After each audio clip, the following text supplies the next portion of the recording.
Hello, I'm Janet Nortrom from Shorewood, Wisconsin.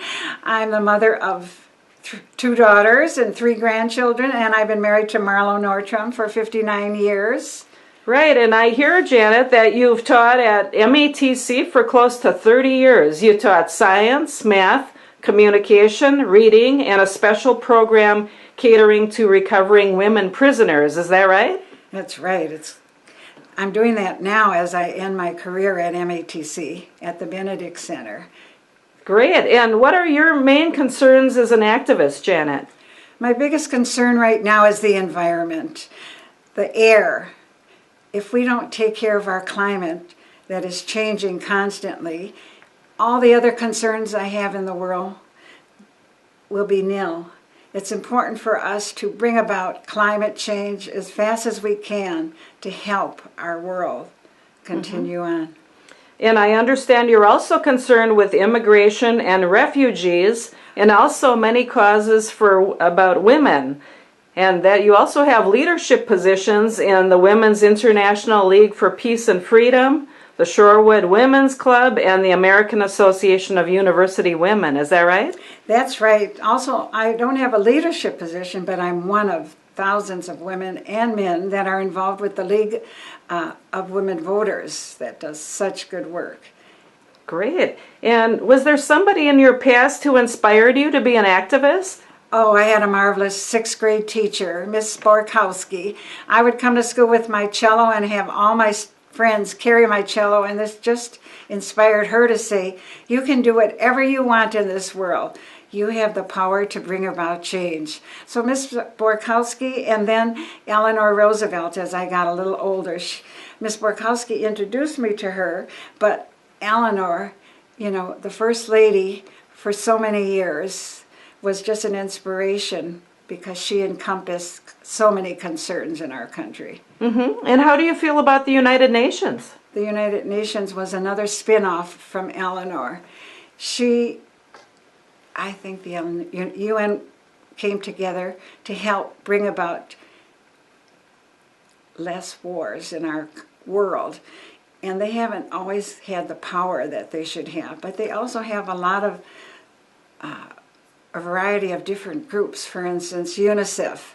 So I continue to support the United Nations and think it's so important.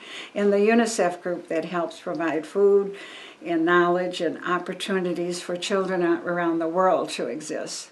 And your church, the Unitarian Universalist Association, has a contingent that's directed toward the United Nations, right? Right. They do a leadership conference every spring for, it must be 150 to 200 kids that come into D.C. and they take them over to the UN office and sit there and see how the whole process works. And I'm an envoy for the UN, and I have brought the director to our city, and he has taken part in many events right here in our city. And have you found this work all personally rewarding in some way? Oh, very. It just is, a stimulant for me to continue to see where I might be able to help bring about change. Have you met some famous people?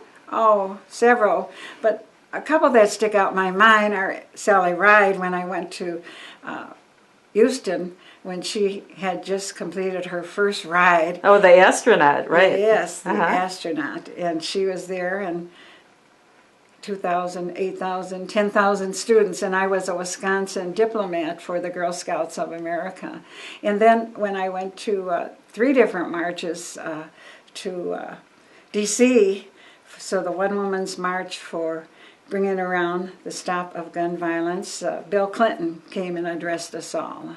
And Planned Parenthood, you went to a march for that? Oh, Planned Parenthood. I went for several March for Women's Lives. I think I've been there 3 or 4 times for million marches. Wow.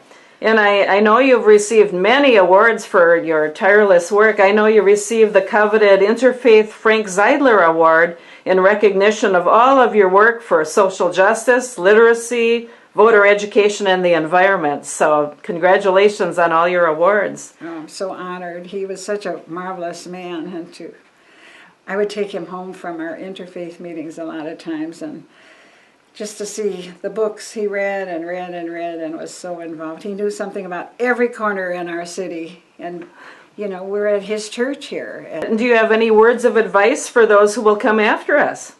Speak up, stay involved, do collaboration with all those around you. Mm-hmm. Do you have much hope for the future? Oh yes, I sure do. I have to believe. I would not be able to get up each morning if I didn't believe that I could help work and bring about change by collaborating with many other people. Have you seen much change happen since you've been an activist? Countries have changed, people have changed, and look at how many of you are here today. It's just very warm and rewarding to be here. Do you actually think we'll get to peace someday? Oh, I have to believe it. I get up every morning and I work out each day. Thank you so much for letting us speak with you today, Janet. It's been a privilege to be with you. Thank you.